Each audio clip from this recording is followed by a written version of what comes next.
Superhero, if a pan Indian star, like I said, we are all very proud.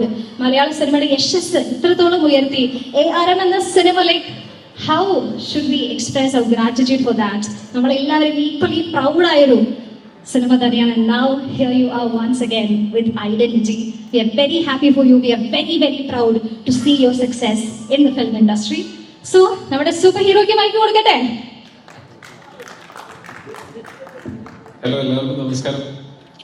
പരിപാടിയുടെ length കുറച്ച് നീണ്ടു പോകുന്നതുകൊണ്ട് അല്ലെ, എന്നാലും എനിക്ക് ഒരു 2 വാക്ക് പറയണം എന്നുണ്ട്. ഈ സിനിമ തീർച്ചയായിട്ടും സ്പെഷ്യലാണ്. അഖില് ഒരു 2020 മുതൽ ഒരു സ്ക്രിപ്റ്റ് ഉണ്ട്, ഞാനത് കംപ്ലീറ്റ് ചെയ്തിട്ട് വരാം എന്ന് പറഞ്ഞിട്ട് 2022 എന്റെ അഖില്. അപ്പോ അഖില് ആ സമയം മുതൽ 2020 മുതൽ വർക്ക് ചെയ്യുന്ന ഒരു സബ്ജക്റ്റ് ആണ്. അപ്പോ ഇതൊരു സിനിമയായിട്ട് ഒക്കെ റെഡിയാകുന്നു, അടുത്ത മാസം ഇറങ്ങാൻ പോകുന്നു എന്നൊക്കെ പറയുമ്പോൾ ഭയങ്കരമായിട്ടുള്ള ഒരു എക്സൈറ്റ്മെന്റ് ഉണ്ട്. ഇതങ്ങനെ ഒരു എടുക്കാൻ അങ്ങനെ എളുപ്പമുള്ളൊരു സിനിമ ആയിരുന്നില്ല. അത് ഡയറക്ടർക്കാണെങ്കിലും അതിൽ അഭിനയിക്കുന്ന ആക്ടേഴ്സിനാണെങ്കിലും കുറച്ച് നമുക്ക് നല്ല ഹെക്ടിക്കായിരുന്നു. കുറച്ച് അധികം സെറ്റപ്സിൽ കുറച്ചധികം സീനുകൾ അങ്ങനെ നമുക്ക് കുറെ ഷൂട്ട് ചെയ്യാനുണ്ടായിരുന്നു. നമ്മൾ ഈ എടുത്ത 133 ദിവസത്തില് ഒരു ദിവസം പോലും റിലാക്സ്ഡ് ഷൂട്ട് ഉണ്ടായതായിട്ട് എനിക്ക് ഓർമ്മയില്ല. എല്ലാ ദിവസവും അത്യാവശ്യം ഹെക്ടിക് ആയിട്ടുള്ള ഷൂട്ടും കാര്യങ്ങളൊക്കെ തന്നെയായിരുന്നു. അപ്പോൾ ഈ സിനിമയുടെ കാസ്റ്റിംഗ് ക്രൂ ഇതിനു വേണ്ടിയിട്ട് നല്ലപോലെ കഷ്ടപ്പെട്ടിട്ടുണ്ട്. പ്രത്യേകിച്ച് ഇതിന്റെ ഡയറക്ടറിന്റെ ഡയറക്ഷൻ ടീം ആണെങ്കിലും ഇതിന്റെ ബാക്കിയുള്ള ടെക്നീഷ്യൻസ് ആണെങ്കിലും ആർട്ടുകാർക്കാണ് ഇതിനകത്ത് ഏറ്റവും കൂടുതൽ പണിയുണ്ടായിരുന്നത്. ആർട്ട് ഡിപ്പാർട്ട്മെന്റിലെ ആളുകൾക്ക് നമുക്ക് പല പല സെറ്റുകൾ ഉണ്ടായിരുന്നു. അതിന്റെ പല സമയത്ത് മാറ്റി വേറെ ആക്കണം, അത് കഴിഞ്ഞ് തിരിച്ചിതുപോലെ തന്നെ ആക്കണം.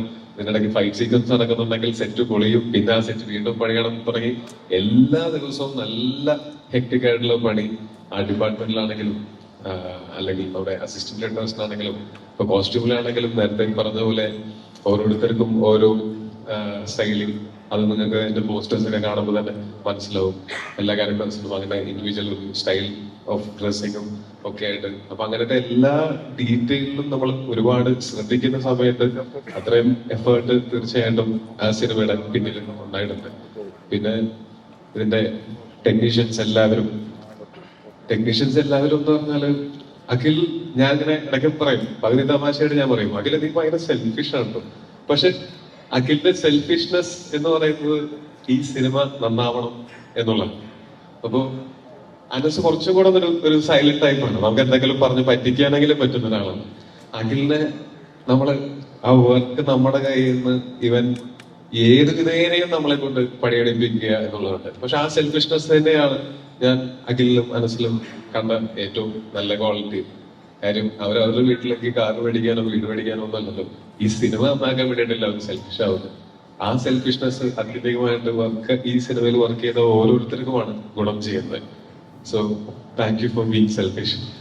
പിന്നെ ഞാൻ നമ്മളുടെ ഫോറൻസിക് എന്നുള്ള സിനിമ ചെയ്യുന്ന സമയത്താണെങ്കിൽ പോലും എന്റെ ട്രസ്റ്റ് എന്താണെന്ന് വെച്ചാൽ, അന്നും ഇന്നും ഒക്കെ ഉള്ള എന്റെ ട്രസ്റ്റ് എന്താണെന്ന് വെച്ചാൽ, അഖിലും മനസ്സും ഉഴപ്പിയിട്ട് ഒരു സിനിമ മോശമായി പോവില്ല. അപ്പോ ആസ് എൻ ആക്ടർ നമ്മൾ ഒരു സ്ഥലത്ത് ചെന്ന് നിൽക്കുന്ന സമയത്ത് ഒരു സേഫ്റ്റി ഫീൽ ചെയ്യുന്നത്, നമ്മൾ മോശമാവാൻ ഇവര് സമ്മതിക്കില്ല, ഈ സിനിമ മോശമാവാൻ ഇവര് സമ്മതിക്കില്ല. നല്ല പണിയെടുത്തോളും. നമ്മളെല്ലാവരും നല്ല പണിയെടുത്തിട്ട് സിനിമ പരാജയപ്പെട്ടു പോയി കഴിഞ്ഞാൽ നമുക്കതിൽ കുറ്റബോധം തോന്നേണ്ട കാര്യമില്ല. പക്ഷെ എന്റെ അനുഭവത്തിൽ നല്ല ആത്മാർത്ഥമായിട്ട് എല്ലാവരും പണിയെടുത്തിട്ടുള്ള എല്ലാ സിനിമകളും നല്ലപോലെ വർക്കായിട്ടുണ്ട്. അതുകൊണ്ട് തന്നെ ഈ സിനിമയിൽ ഞാൻ അത് തന്നെയാണ് പ്രതീക്ഷിക്കുന്നത്. പിന്നെ ഇതിലെ പ്രൊഡ്യൂസേഴ്സ് ആദ്യം രാജശേഖരനായിരുന്നു, ഈ സിനിമയുടെ രാഗ മൂവീസിന്റെ ബാനറിലായിരുന്നു. പിന്നീട് ഒരു ഘട്ടത്തിൽ Roy sir, CJ Roy sir, നമ്മുടെ കോൺഫിഡൻസ് ഗ്രൂപ്പ് കൂടെ ഇതിന്റെ ഭാഗമായി. ഈ സിനിമ ഞാൻ ഈ പറഞ്ഞ പോലെ നമ്മളെല്ലാവരും ഇത്രയും ടെക്നീഷ്യൻസും ആക്ടേഴ്സും ഒക്കെ ഇത്രയും പണിയെടുക്കുന്ന സമയത്ത് ഈ പണിയെടുക്കാനുള്ള സാഹചര്യം ഒരുക്കി തരിക എന്ന് പറയുന്നത് അത് പ്രൊഡ്യൂസർമാരാണ് ചെയ്തു തരുന്നത്. ഈ സിനിമയ്ക്ക് ഈ കഥയെയും ഇതിൽ വർക്ക് ചെയ്യുന്ന ഓരോരുത്തരെയും വിശ്വസിച്ചുകൊണ്ട് ഇത്രയും അത്യാവശ്യം ഒരു ബഡ്ജറ്റ് ഉള്ള ഒരു സിനിമയാണ്. അത് നമ്മളെ വിശ്വസിച്ച് ഈ സിനിമയ്ക്ക് വേണ്ടിയിട്ട് ഇൻവെസ്റ്റ് ചെയ്ത് തുടങ്ങിയ ഒരാഴ്ചയായാലും, അതുപോലെ ഈ സിനിമ കണ്ട് ഈ സിനിമയിലും ഉള്ള ട്രസ്റ്റ് കൊണ്ടും പിന്നെ നിങ്ങളോടൊക്കെ ഉള്ള സ്നേഹം കൊണ്ടും, അത് ഇല്ലെന്ന് എനിക്ക് തോന്നുന്നില്ല, സ്നേഹം കൊണ്ടും കൂടിയാണ് ഇതിനെ സപ്പോർട്ട് ചെയ്യുന്ന റോയ് സാറിനും താങ്ക് യു സോ മച്ച്. പിന്നെ ഈ സിനിമ തിയേറ്ററിലേക്ക് വരുമ്പോൾ നമുക്ക് നല്ല ഒരു ഡിസ്ട്രിബ്യൂഷൻ നെറ്റ്വർക്ക് തന്നെയാണ് ഒരു സിനിമയെ സിനിമ എത്തേണ്ട എല്ലാ സ്ഥലങ്ങളിലേക്കും എത്തിക്കുന്നത്.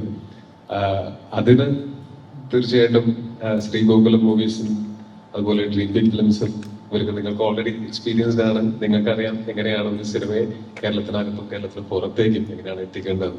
സോ ഞങ്ങൾ വളരെ സന്തോഷത്തിലാണ് ഇങ്ങനൊരു അസോസിയേഷനിൽ. Thank you so much.